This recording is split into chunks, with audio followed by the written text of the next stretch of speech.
Hey y'all, welcome to the Healing Space Live and Online Chats with Roxanne and Rhonda, the podcast where guests will share information and research on self-love, living a wellness-filled life, how to heal from traumatic events, and more. This podcast is sponsored by Healing Hearts and Minds Publishing, LLC, a new company that publishes books that promote self-love, healthy relationships, avoidance of unhealthy relationships, and much, much more. Check out their first publication, Unhealthy Relationships, Let's Stop the Madness, a guide for those in unhealthy relationships and for those who want to help them. Written by first-time author and co-host of the Healing Space Live and Online, Roxanne Elizabeth Epperson. Visit Amazon.com to purchase the paperback or ebook. Enjoy the show.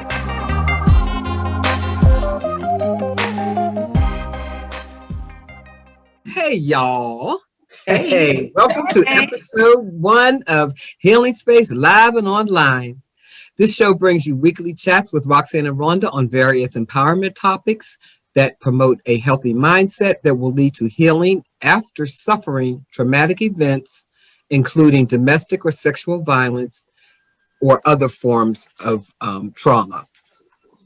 And so we're your hosts, Roxanne and Rhonda. Today we're going to talk about Today we're going to talk about the value of self-love, self-esteem, and self-care with R. Aldrich of the Softer Side Seminars and author of Notes from the Softer Side, and Marlese, Leasee Bennett, author of Making Sense in Self-Care, Healing Beneath Layers. Now, I want you to be sure to listen to the entire show so you can enter our drawing for giveaways. Yes. So I'm going to turn this over to Rhonda so she can introduce our guests. So hello, everyone. Thank you for being here. To Renee and to Marlese, it's really good to have you. And thank you to our listening audience. As always, we are so glad. So our first guest today is Renee P. Aldrich. And Renee is an award-winning writer and a published author. She wrote Notes from the Softer Side, and we're going to talk about that today for sure, and a companion book to the empowerment and motivational program she founded for women and girls, Softerside Seminars. And here's a shameless plug. I was one of her first presenters at one of her first. Yes. Excellent. And she did it thank you. 3 times. Wow. Excellent. Thank you so much. Renee is currently the Chief Creative Officer for R. Aldrich Consultants, Writing, Motivation, and Project Management Consulting Company. Renee is going to share with us the value of self-love. Self-love is good for the soul.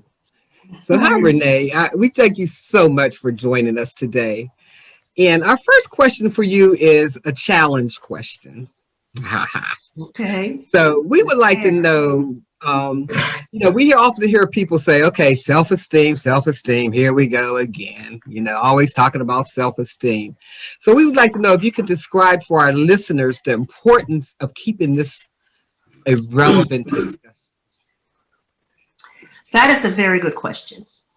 And I'm going to give myself a little plug first. I contend that when I started Softerside Seminars, March 23rd, 2003, not everybody was talking about self-esteem. Mm-hmm. I just don't think they were. I didn't start hearing it till over the last maybe 10 years. Mm-hmm. I agree. But at that time, when I created this whole falling in love with yourself and all of that stuff, I wasn't hearing it. But I was seeing a lot of the stuff that I think creates the reason why our self-esteem plunges. I was seeing a lot of that. A lot of angry Black women that I was dealing with on jobs, and that's just a fact. A lot of people kind of pretending, making up stories about themselves, because that's one of the chapters, one of the notes in the book. Who is that masked woman? Be yourself.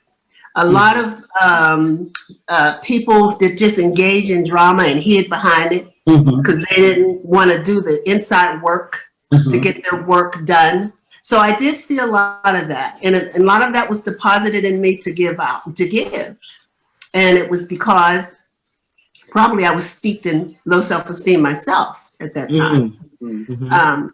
But to the point of your question, I just plug that in and say people were not talking about it. Okay. But then people started to talk about it because it became clear that women are challenged with how they feel about themselves. When we started Softer Side Seminars, the premise was the way you feel about yourself is the way you think everybody else does. And you will take it with you everywhere you go. You start a new job and you already feel that you're inadequate. You already feel like, they just probably hired me just because they didn't have anybody else. You don't really think you're competent. And you come in and that's the vibe that you send off. So you're snapping at people sometimes, you're snapping at the manager, your co-workers don't warm up to you and you don't warm up to them because you do not believe that you really belong there. You know, that happened to me, you know, and I couldn't think that I'm the only one. And the truth of the matter is, again, we built Softerside Seminars around that premise that the way you feel about yourself is the vibe that you give off and you think that everybody else does. Now, in terms of relevance, there'll always be an audience for teaching low self-esteem. I believe that. It is going to stay relevant because women are still impacted by the media telling you you're not tall enough, you're not short enough, you're not light enough, you're too dark, you're not dark enough. Your hair's not long. You know you got short hair. Why are you wearing that bald head? Well, you know if you use our product, everybody will love you. Women, young girls, they get wrapped up in that. And you notice that some products are just straying away from that now. They're showing full-figured models in underwear. Yeah. I think Dave is the person that started that. Right. You're right. So the issue of self-esteem and learning to have a healthy sense of self is going to remain constant because the things that created are still in existence. And everybody doesn't come from a household that empowers them. There's a friend of mine who's a very dark-skinned woman, very pretty hair, and she told me that she got told every day when she was a little girl by her mother and father how beautiful her skin was. She said, I never struggled with my concerns about being dark. I didn't get offended because I heard it every day. Well, everybody doesn't come from that. Right. You know, you come from an aunt or a grandmother that said, your hair sure is nappy. When are you going to do something with her hair? And you hear that and hear that. And when we're born, we come here with an empty slate. We don't know how we feel about each other. And then people start throwing stuff on our slate. You so bad. You act just like your father. Look at your skin. Too bad you're just a nice looking girl. Too bad she's fat. Yeah, Our young I hate that one. Yeah. So that's why there will always be an audience for it, I believe. Renee, And that it was will always be necessary. Yes? Thank you. That was an excellent summary to the fact that there's a challenge that with people, how some people may view it. That was an excellent summary of making it and letting us know it is relevant and it will remain relevant. Thank you. You're going to do a big part to make sure it stays relevant, I'm sure. Thank you. So I'm going to read a passage from out your book, the Note from the Softer Side. And the page I'm reading from is page 41. And it says, it is in romantic relationships where wearing the mask is often most prevalent and most dangerous. We enter into romantic relationships projecting a fake persona, then become hard-pressed to keep it up. Ultimately, we generate more anxiety and stress as we become worn down attempting to keep up the facade. Oh, that is pretty heavy right there. You know, can you just talk a little bit about, can you elaborate on that passage right there? You know, wearing a facade in this relationship and Mm-hmm.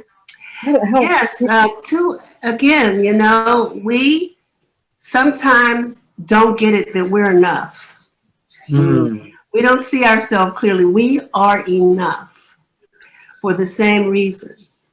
So we meet someone, we get involved, but yet we still say he probably would like me better if I could cook, or he probably would like me better if if I lost 50 pounds. And you agonize yourself trying to lose this weight, or you take on some hobbies of his because he's a bowler and he's really into football, and so therefore I better pretend like I like that. I had a woman tell me, I'm telling you this, in the bathroom of my church once. She said, I've been married to him 23 years. And I've been going to that bowling alley with him at least 18 of those years, and I'm done. I never liked bowling. Wow. I never liked it. Wow. And she said, as a matter of fact, it wore me down. Every Saturday when it came time to go, I started getting anxiety. So I know for a fact that if you don't go into something happy, healthy, and whole, and satisfied with your choices and with what you like, you're going to turn yourself into a ball of frenzy ball, trying to keep it up, trying to pretend like, I'll go to the game, or I'll have poker night here. I like cards, or maybe the opposite. Yeah, or maybe the opposite. You don't want to go to church, so you stop going. Yeah, as you said, ultimately, it's really hard to keep up the facade. Yeah, it's hard to keep that up. 18 years was a long time. Wow. Yeah, and I had and I knew these people for a while, and I was stunned. I said, "What?" He said, "No, I never liked it. I just did it because he does it." Now I have a couple. I'm sorry. Now there's a healthy couple in my life, and he's a tennis fanatic. She's not. So she's not going to the court with him every day to play tennis. But when he goes to New York for the what's it called? The Open, the US Open. Yeah. He's right there with them because that's a different thing. I'm okay, my baby's going to the US Open and they have a good time. She's been to see Serena play and all that kind of stuff. But she doesn't have to go play with him every day on the court. So there's that give and take there. So yeah, wow. And you didn't ask me this, but one of the places this came from was an article that I read in Essence in November of 2002, November, written by the then editor, whose name is escaping me now. But she was what do you think? Susan Taylor back then? Susan Taylor, yeah. She was talking about her search for a mate. She says, I've been single I had been single 20 years when I finally found my soulmate. And in those 20 years, I interviewed and talked to a lot of men. This is actually was the basis on Softerside Seminars. And she said, I asked them, talked to them, and they gave me a series of things that were important to them. And one of them was, that I'll just share with you, was that have something for yourself. So that he is not your everything, your end all, your be all. Whether it's knitting, poetry, visiting the nursing homes, have something that you do that is for you, that can separate you from him in terms of activities and lifestyle. That being said, you do not have to bowl because he wants to bowl. Right. You do not have to do those things. Do what you need to do for you. And men, she went on to say that, men appreciate and value someone who can, a standalone piece. That's what I call it. Okay. So great. That's where that happy thing came from. So our next question is, do you believe you can teach someone how to increase their self-esteem, or is it more self-work? It's a combination of both.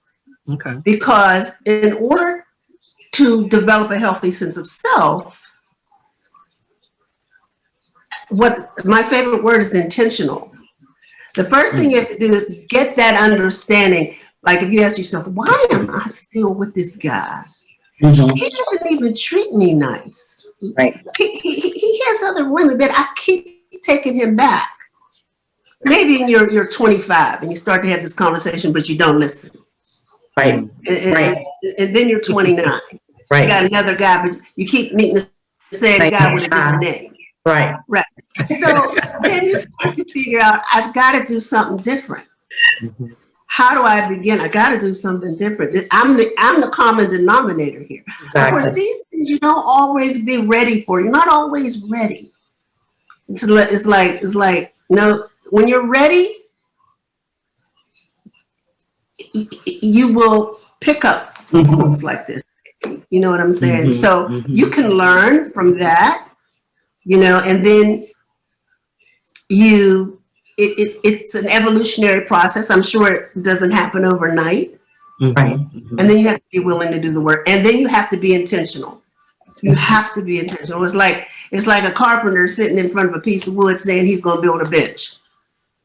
And the wood is sitting there. And the hammer and the nail and the bricks and the whatever he needs is up in the cabinet. He's just sitting there for 2 weeks looking at this, telling everybody to come in, he's going to build a bench. Well, no, he is not being intentional. Mhm. At the end of lack of action, you have nothing but empty words. So I think that it can be just developed, but you have to understand that you need it first. Mhm. To answer that part of your question. Right. And then after you've hit enough curves in the road, you start to figure out. After you walk down the street and fall in the same hole over and over again, you start trying to figure out, how can I reroute myself? Yes. Eventually, I'm going down a different street. This is familiar. Yeah. Yeah, it is familiar. Yeah. So, Renee, when you opened up, you referred to African American women and the angry Black woman, which I always tend to say we have rights, we have reasons, and we have rights. But I understand that when here's what I'm really concerned about. I want to ask you about that. When it comes to self-esteem, what do you think with African American women? Where do we come on the spectrum? Because when it comes to obesity, high blood pressure, diabetes, breast cancer, and I can keep going on and on. African American women are always at the worst end of the spectrum. So I'm just curious with you, what do you see? Because you opened with referencing African American women. I would believe there are certainly women of other ethnicities with low self-esteem. Sure. So when we're talking about African American women specifically, though, what do you see? What have you seen in your seminars and just in your work period? You've done a lot of work in nonprofit and over in the healthcare and well, not healthcare specifically, but like the nonprofit. Health education. Right, self-education. Thank you. So in doing that work and in your travels and then even in your personal life, where would you say African American women come in on the spectrum when it comes to low self-esteem? Well, unfortunately, we're pretty much at the high end. We're pretty much and I say that not just because, we just don't like ourselves, but because from a cultural perspective, we have been taught. I'll tell you, in our household, many years back ago, like about 2000, my grandmother and her two sisters, who were very self-sufficient women, who never worked for anybody else, they had their own businesses, they raised their children to be entrepreneurs, but in our household, for holidays and all of that, the men always ate first. Mm. When the table was set and we had a whole house full of people and all that, okay, the men going to eat first, they would come and have themselves. You get ingrained Gotcha. that you are not necessarily first. Wow. And simply because you're a woman. Culturally, we've been get that. Then you have your kids and your husband and your life belongs to them. And society owns us. Society tells Black women all the time that they're too dark to wear red. That, their hair should not be allowed to be natural. So that from that and we got that from her family. I remember the first time I came home, with an afro from DC when I went down there to work, and I came home. My mother looked out the window at 11 o'clock and let me, and she said, what's wrong with your hair? She's yelling out the window at 11 o'clock at night, and that's the first thing she said. Right. What's wrong with your hair? So those messages, we get those messages, and they're ingrained in us more so unfortunately than the majority race, because, you know, first of all, society tells them that if you're blonde and straight hair and blue-eyed or curly, you are the top of the line. Right. You get that? So then when it comes down to the health piece, again, everybody else's health comes before ours. Yeah.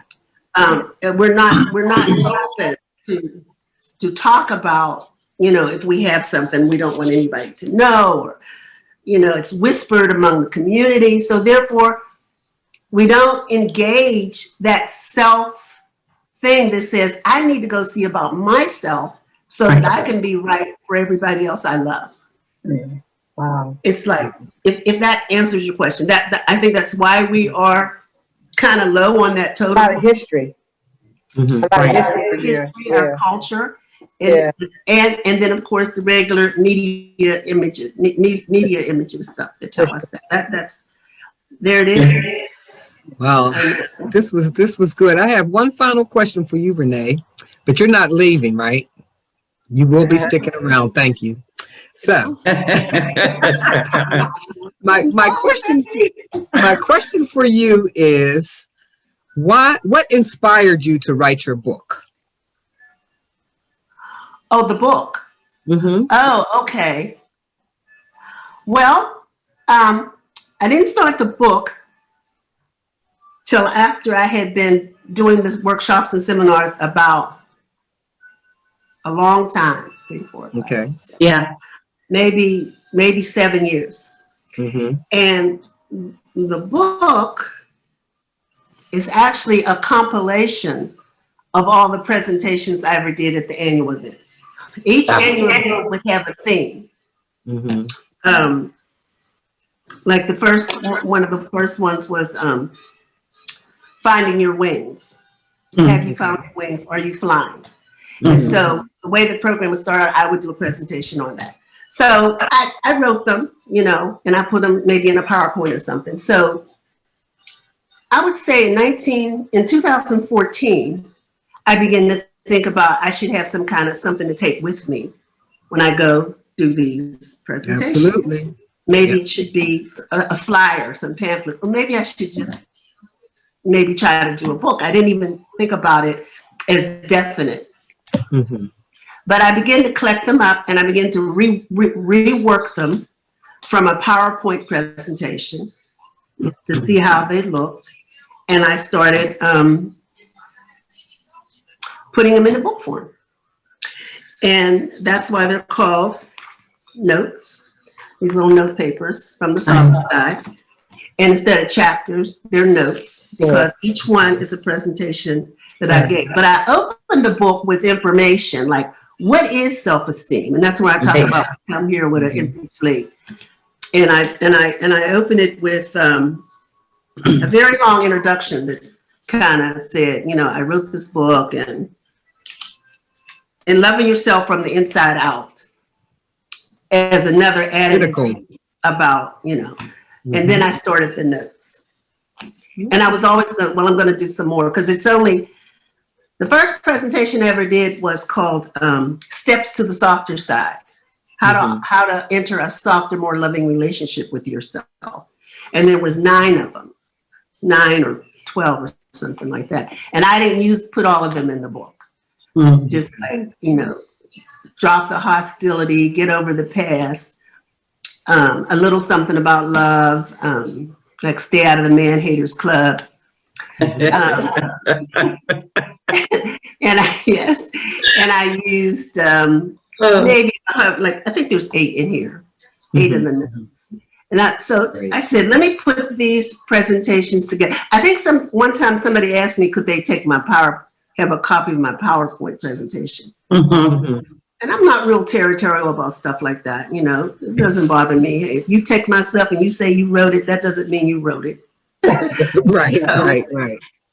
So Right, somebody right. asked me once, and I said, well, maybe I should put some together. So I started Mhm. working on it at the end of 2014. I think I was laid off, Mm. Mhm. and I started and didn't get finished and published until 2017. Wow. And I kept changing what I wanted it to look like. Mhm. I kept adding, like at the end, I start adding the steps, how to do something. Like the one note is on finding your wings. At the end of the chapter, I list steps to follow Mm. if you want to begin to do something that you've been putting off. Okay, well, on that note, we're going to go to our next guest, but I really need you guys to stick around because Renee's giving away a copy of her book, but you have to stay to the end to get it. Okay. So I want to introduce our next guest, who is Marlese Leasee Bennett. And I just have to say, I've been knowing this young lady. I also know Renee. I've been knowing Renee forever too. So, but I've known Leasee longer than I've known Renee. And when I met Leasee, she was probably a teenager or not too far from it. Like, I think 21. I have never ever in my life called her Leasee until today. Right. As long as I've known her, I've never known her middle name. Her nickname was Leasee. Yeah. But anyway, she's been a part of my life and family forever. And she's going to share with us, well, you know, I don't have her bio, but I do want to say that she is the author of Making Sense in Self-Care, Healing Beneath Layers. And she's going to share with us the health benefits of essential oils and how they can take care of our mental health or help us with our mental health. And so I just wanted to, again, thank you so much for joining us. And the very first question I have for you is, can you tell the audience what aromatherapy is and why you became an advocate for it?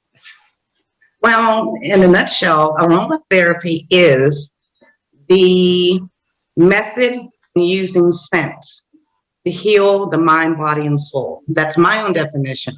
But when you look up aromatherapy, it ends up coming up in the definition of essential oils. Okay. So I primarily just try to keep it simple. Aromatherapy primarily is a form or a method in which you use essential oils or scents to change your immediate environment.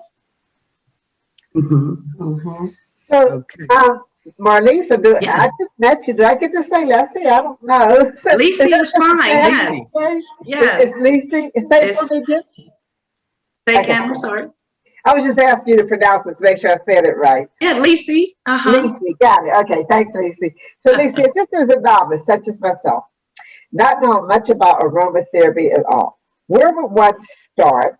And is it expensive? Well, to get started, primarily, no, it's not difficult to get into.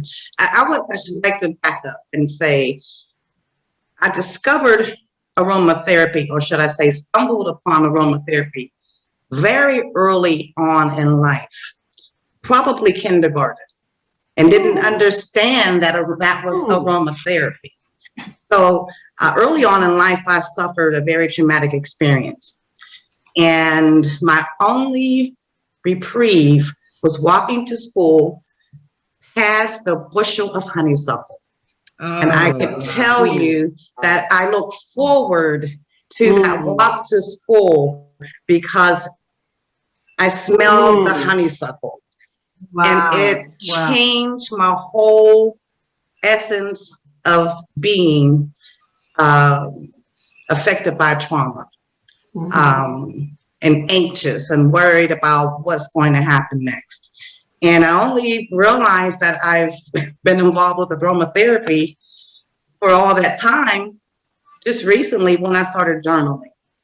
And journaling became a part of another method of healing instead of lashing out at people, not understanding why I had that chip on my shoulder, so to speak.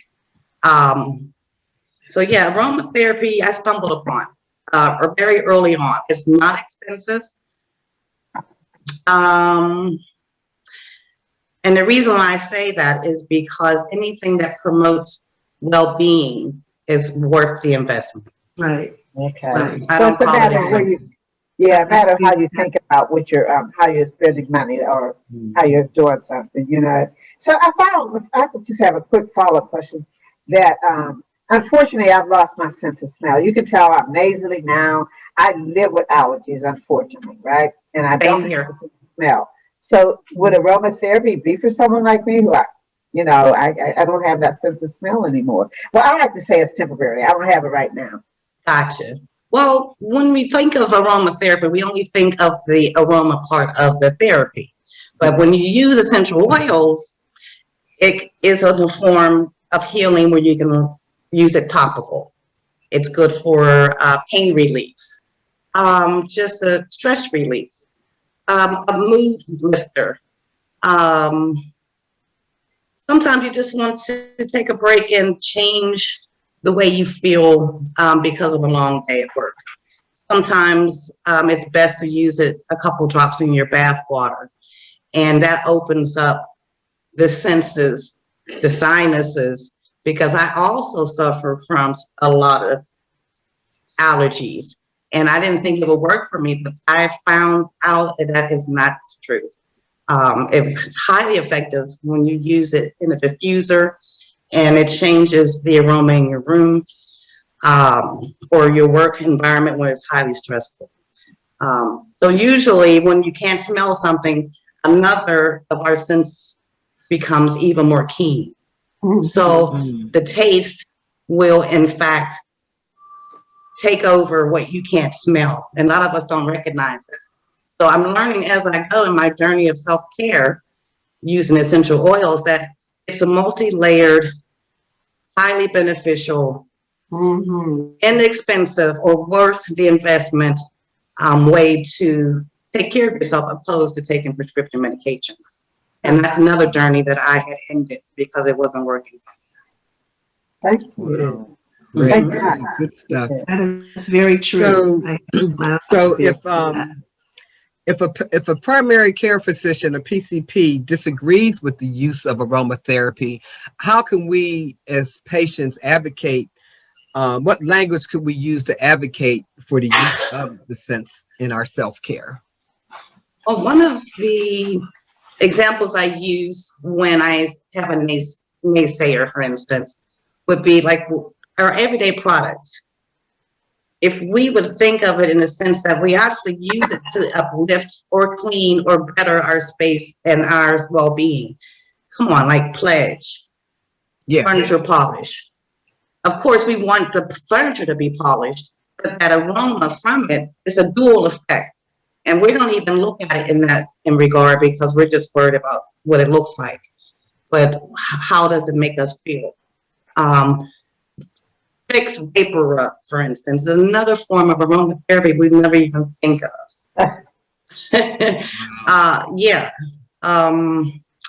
All of our soaps, our dishwashing liquid, laundry detergent, people who like incense, people who love perfume. All those things are a sense of aromatherapy for the upliftment of our environment. And we just don't look at it as aromatherapy. We just kind of put everything in a little box, not realizing that we've been practicing ancient wisdom in our everyday life and not realize it. So how can we make this doctor know that, oh yes, it is a good good for us to use aromatherapy? And they want us to take a pill instead, because I know that you talked about that in your book. Most definitely. They always want to give us pills instead of. Well, yeah, they see me coming and they don't really bother to debate because my first thing to remind them is that when I use essential oils, it takes about 5 minutes. But when you give me this prescription, it takes me up to 6 months, and I still need an adjustment, and then it doesn't work. And then you need another pill for another pill for another pill, and it just doesn't work. So who can argue if the fact that it takes all but 5 minutes, literally all but 5 minutes to change the way your environment is causing stress. And we already know that stress is one of the culprits of poor health, Mhm. mental health. Mhm. So they are now beginning to use essential oils in many practices, like the massage therapists, foot massagers, chiropractors, because a lot of people who have been physically or sexually assaulted have that barrier. So they use the oil to relax the patient so that they can actually get to the root of the problem. So more and more they're using essential oils, aromatherapy, so that it better serves what their purpose is for their appointment, basically is what I'm saying.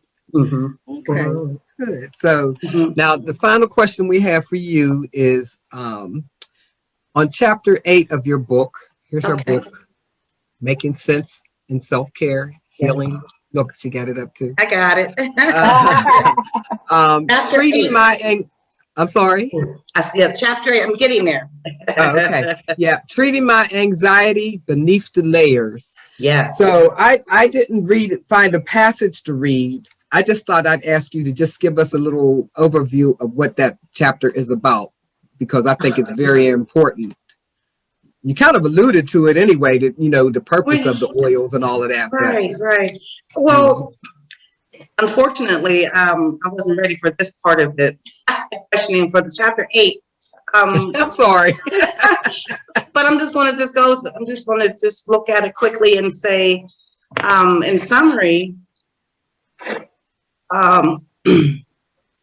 in all of my years of trying to heal myself, which I didn't know that's what I was doing, or trying to find something to calm my angst.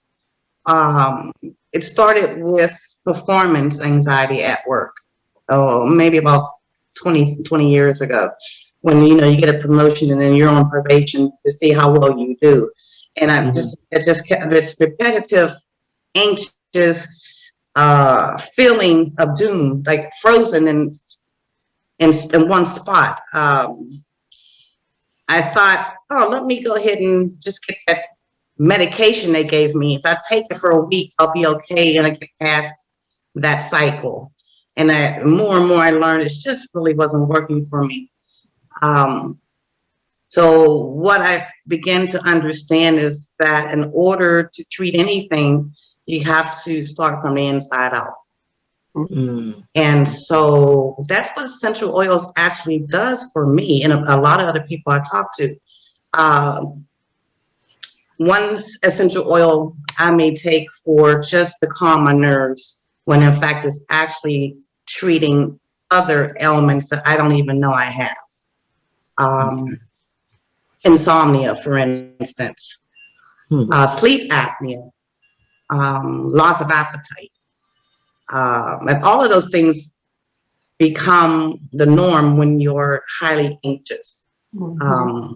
So when I started to journal or to begin to pay closer attention, what triggered my anxiety is when I knew that it was deeper than just taking a pill. You know, it's your environment. It's the people you're around. Right. It's the constant stress of doing and not being. Or the mere fact that your childhood trauma that followed you that you never healed from. You know, eventually it catches up with you if you never heal from it. You just can't keep putting a Band-Aid on a sore that begins to grow and fester. You need a bigger bandage and then a bigger, I mean, it's just a ridiculous, vicious cycle of trying to fix something with a pill. So yeah, primarily treating my anxiety became more than just, I need to fulfill my prescription. I learned that my prescription started from the inside out. And I recognized that the aroma really changed my mind, my state of mind. Allows me to sleep better, allows me to function better. I have yet to even think about a prescription, let alone treating myself any other way than what works best for me. And it's ultimately healthier, more natural. And I like the fact that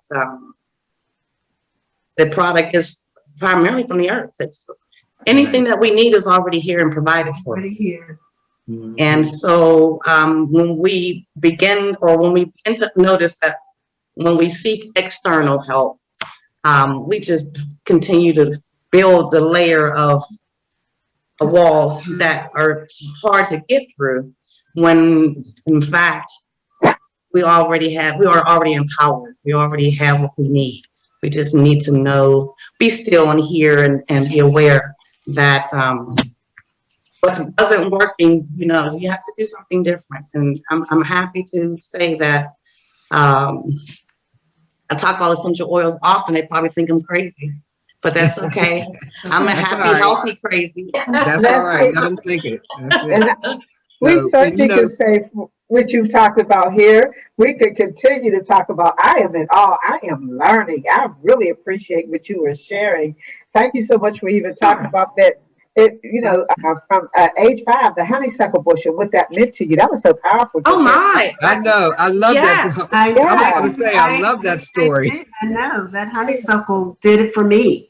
Yeah, I remember that honeysuckle too. Yeah. Yes. Yeah. It's like I really look forward to walking to school every morning, but I didn't understand why until many years later.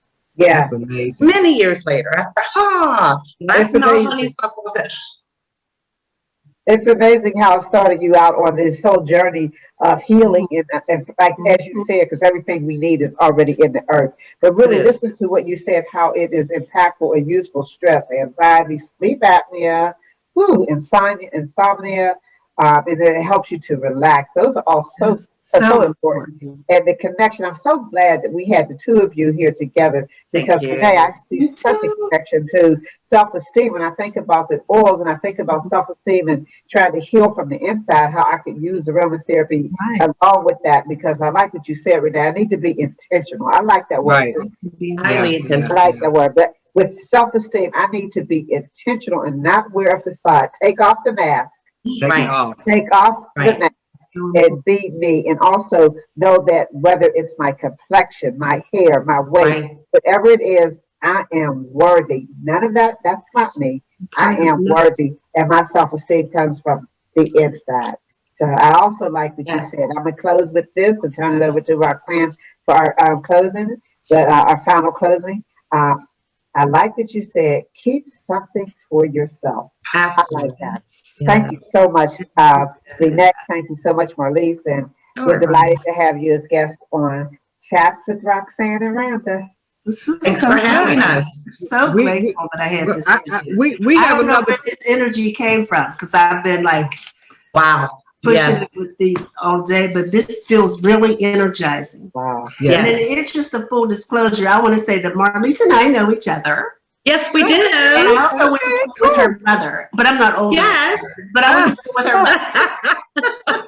But you are correct. Yes. Hi, Miss Renee. That is so funny. Wow. I'm just loving how this is all full circle, organically taking form. Yeah, but you guys are talking about closings, and I didn't get a chance to ask Marlese her final question. Sorry. That's okay. That's okay. Her final question is the same final question I asked Renee. What inspired you to write your book? Oh, okay. Yeah. Well, the inspiration came primarily from watching my immediate family take countless prescription medications and not see much improvement. I really felt that I needed to find an alternative, more natural way to help. It's heartbreaking to see your loved ones suffer from illness and take countless medications and still see minimum improvement. But prior to that statement, I wanted to say, as a mother, I had taken some prescription medication for anxiety. But then again, I on that roller coaster of, okay, this is not working for me, I need to tweak it. I'm done with it. And I did not know it was still in my system when my youngest daughter was conceived. And she was born with a born without a muscle in her eye, so she doesn't have the peripheral vision. Okay. And her doctor at the time told me it was because it was either from a sedative I had been taking or some products I used in the environment while I was carrying her. So that was another reason why I was inspired to write the book. Like, listen, we do things over and over because we learn behavior. But had I known that, even though I stopped taking the medication for at least a month before I knew I was pregnant, and it was still in my system, I would have probably refused the medication altogether. Because this order that she has is called Duane syndrome. There's 3 types.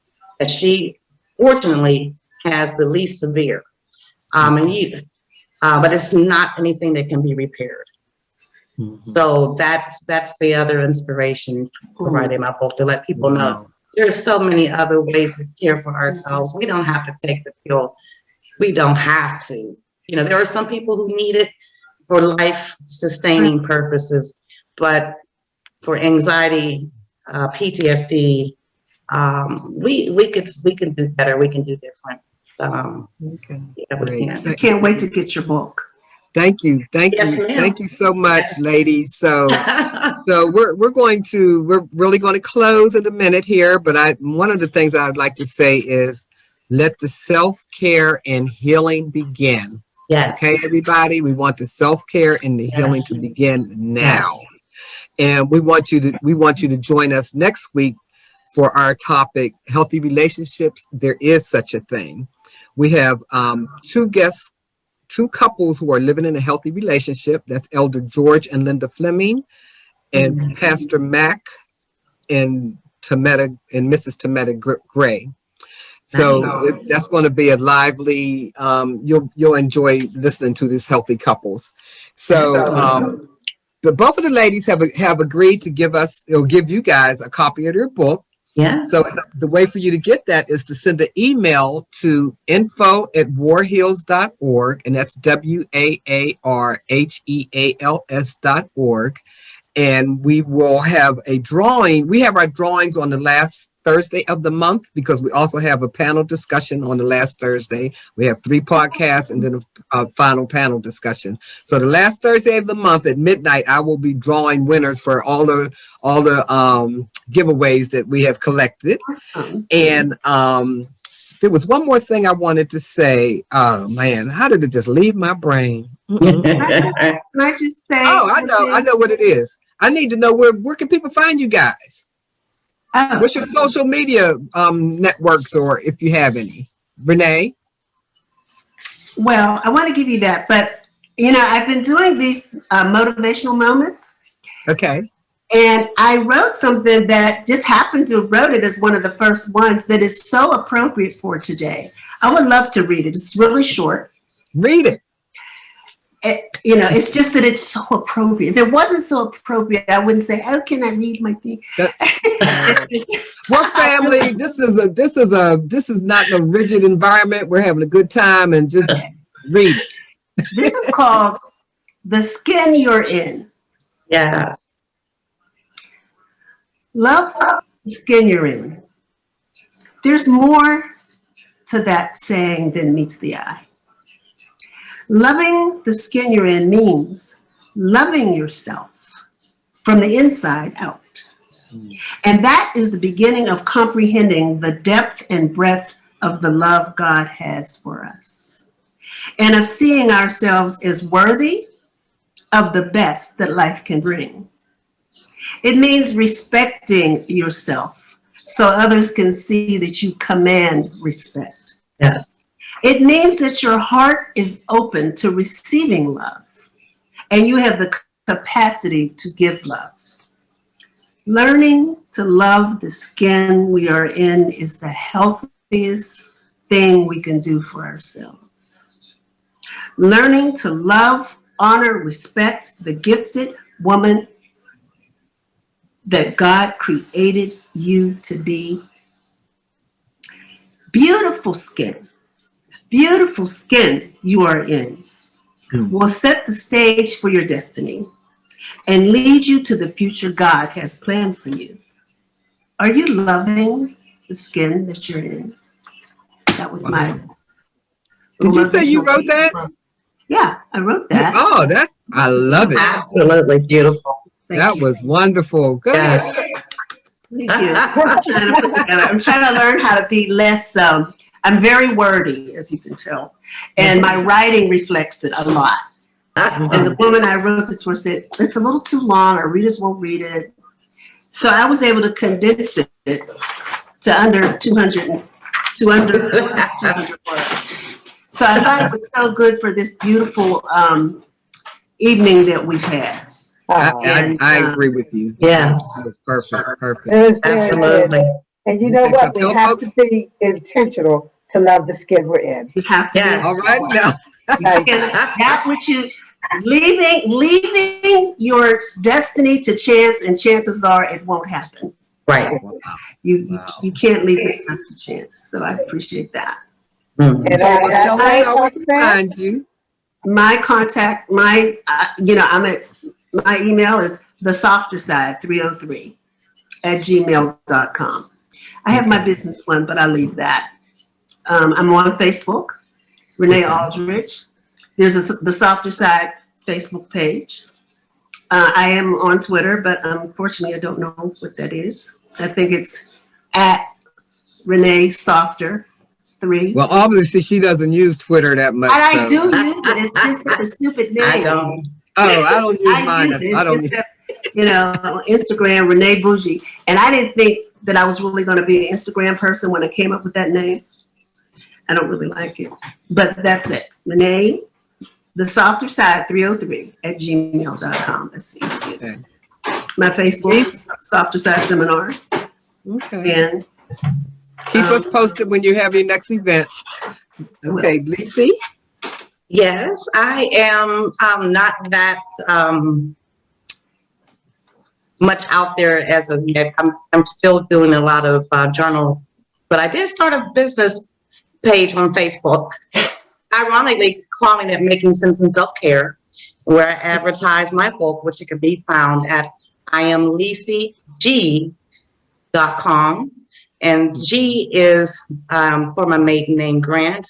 And the purpose of using my maiden name is because I am starting from the beginning of my love of aromatherapy. So I am LeaseeG.com. All righty now. I All right. love it. Oh, wow. Thank you, ladies. I am so excited to have you guys, or we are excited that you were our very first podcast guest. Yes. This is a journey. So great. I do intend to have you guys back at some time in the future. I don't, maybe on a panel discussion or whatever. So we'll talk about that because this is a topic that needs to be addressed again. I don't know if we're going to do it annually or whatever, but we'll be in touch with you guys. So. Great. So I just want to, again, thank you for listening. And we want you to remember, Rhonda and I want you to remember that we got your back. There are two things we would like you to do. Number one, enter our monthly drawing by sending your email address to info@warheals.org.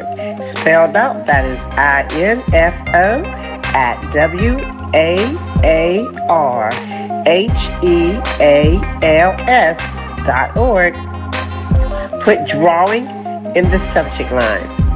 We will notify the winner or winners via email by midnight on the last Thursday of each month. Our second request, engage with us on IG. Follow, like, and subscribe to all of our social media platforms at warheals_ on IG, Facebook, LinkedIn, and Twitter. WAARHEALS_ on IG, Facebook, LinkedIn, and Twitter. As always, we thank you for listening and see you next week.